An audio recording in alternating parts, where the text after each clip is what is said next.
That's everything I've been talking about for 2 years. The weaponizing of the dollar and the signing the executive order to go green. There's your geopolitical. And in terms of political, look, when people are around the world are thinking, do we want to hold dollars and treasuries after seeing weaponization and a country that's $1 trillion in debt every 100 days? It took 200 years to do that. Look at the immigration. What immigration system do we have? We don't have an immigration system. We have 20 million people in here illegally. When you look at the Justice Department, people wonder, is it politicized?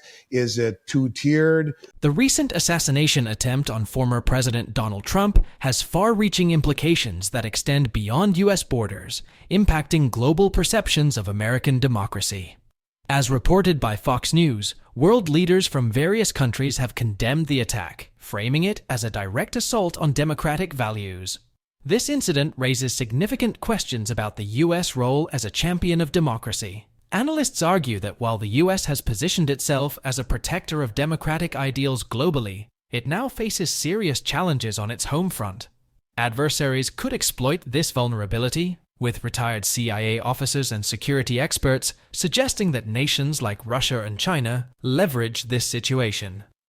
The attack has ignited a flurry of conspiracy theories and sparked concerns about the competence of the U.S. Secret Service. More broadly, it has prompted a critical reassessment of American democratic values, which many view as diminished despite the U.S. self-styled role as a guardian of democracy. Investors are increasingly turning to gold as a safe haven in response to the escalating crisis and mounting doubts about U.S. institutions. The footage of the attack and the subsequent uncertainty about U.S. political and social stability have intensified the rush to secure assets in gold, which is approaching its historic peak of $2,454 per ounce. Andy Schectman, a prominent analyst, underscores the significance of this shift, highlighting gold's growing importance during turbulent times, with the U.S. grappling with unprecedented levels of national debt, accumulating $1 trillion every 100 days, a rate that once took centuries to achieve. The allure of gold as a stable investment becomes even more pronounced. As the country navigates soaring debt and heightened geopolitical tensions, the appeal of gold strengthens, reflecting broader concerns about the stability of U.S. financial policies and democratic institutions. We will present clips from Andy Schectman's interview. But before we do, if you want more videos like this, please hit the subscribe button and turn on the notification bell for more updates. Thank you, and enjoy the video. I think that the gold market is geopolitical events and political events, and it's never been more so ever. That's everything I've been talking about for 2 years. The weaponizing of the dollar and the signing the executive order to go green. There's your geopolitical. And in terms of political, look, you know, when people are around the world are thinking, do we want to hold dollars and treasuries after seeing weaponization and a country that's creating all of this debt, $1 trillion in debt every 100 days? It took 200 years to do that. You know, you look at the immigration. What immigration system do we have? We don't have an immigration system. We have 20 million people in here illegally. When you look at the Justice Department, people wonder, is it politicized?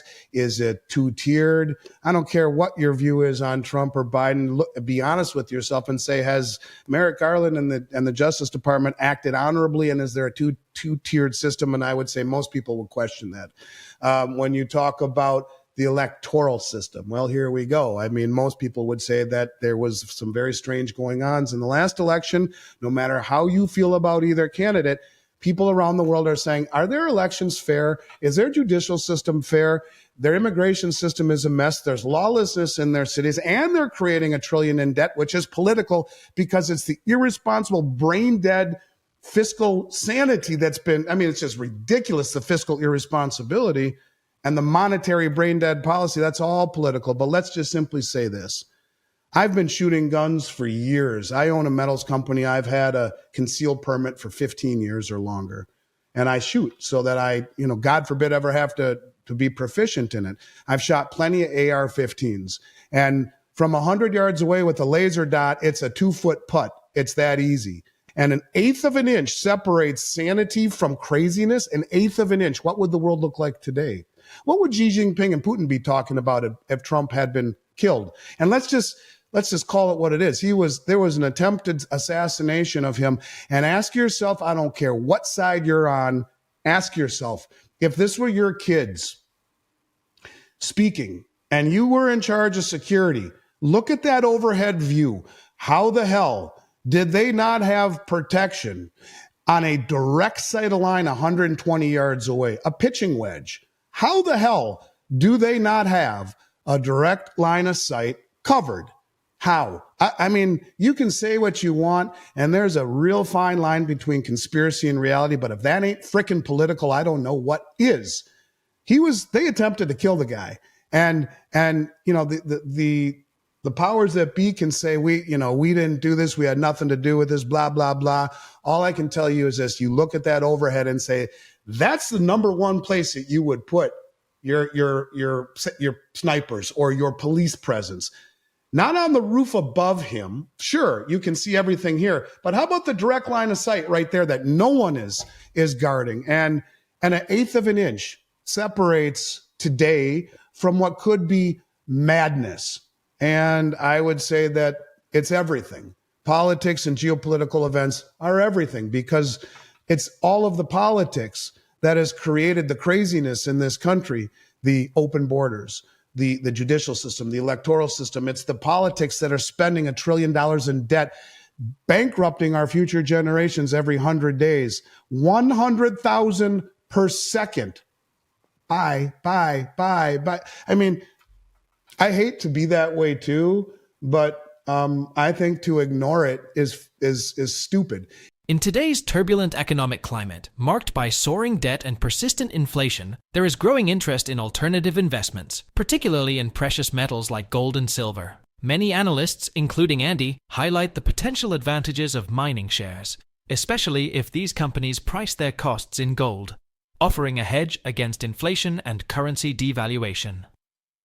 Interest rate cuts by the Bank of England and the Federal Reserve face challenges due to stubbornly high inflation, as the International Monetary Fund, IMF, warned.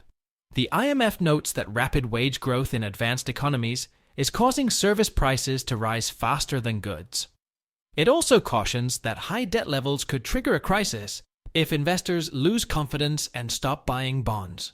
Globally, nearly $200 trillion in debt and underfunded government programs contribute to financial instability. The divestment of dollars and treasuries by countries worldwide is further fueling inflation. Some predict growth for both the stock market and gold prices, but stock market increases may be misleading, driven more by inflation than actual value. When evaluated against the stable benchmark of gold, the stock market might decline, highlighting the importance of reliable value metrics.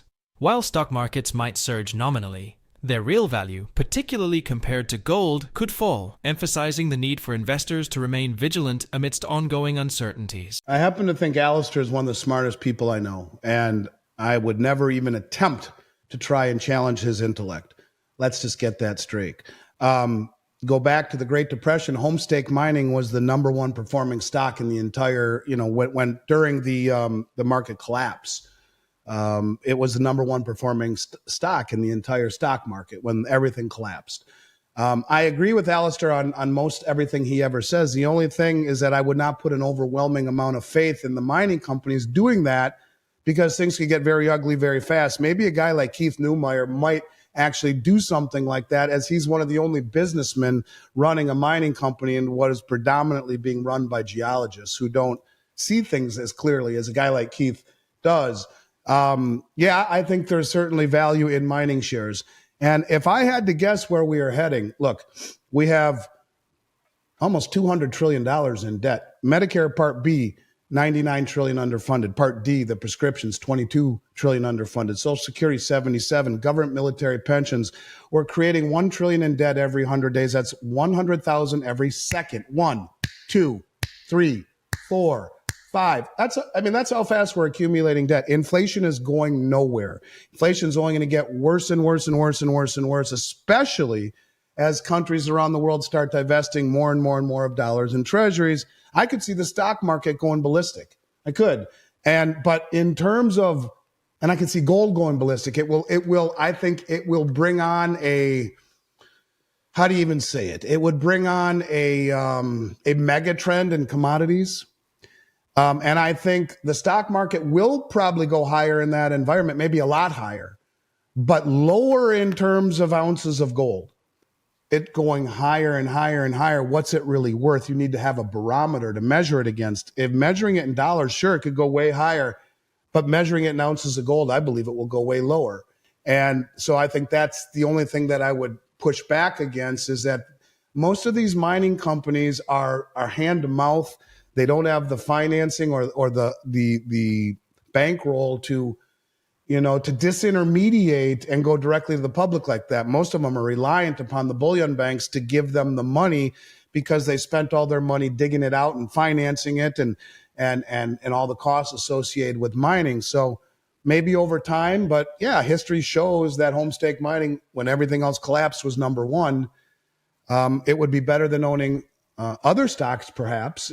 But I do think that I would not say it's out of the realm of possibility that the stock market rip roars, but measuring it in an inflationary, massive inflationary environment, but measuring it in ounces of gold, I think it will end up being less and less and less in terms of its ounces of gold. As central banks like the US Federal Reserve and the European Central Bank embark on rate-cutting cycles, there's an exciting opportunity for gold and silver prices to surge. Citi forecasts gold to reach between $2,700 and $3,000 per ounce within 6 to 12 months, and silver to hit $38 per ounce.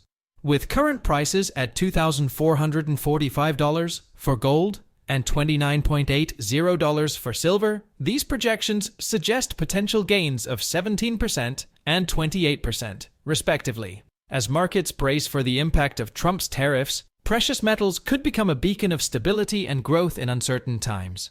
Share your thoughts on Andy's prediction in the comment section below. Also, ensure you like this video, subscribe to the channel, and turn on post notifications for more videos like this. Until next time.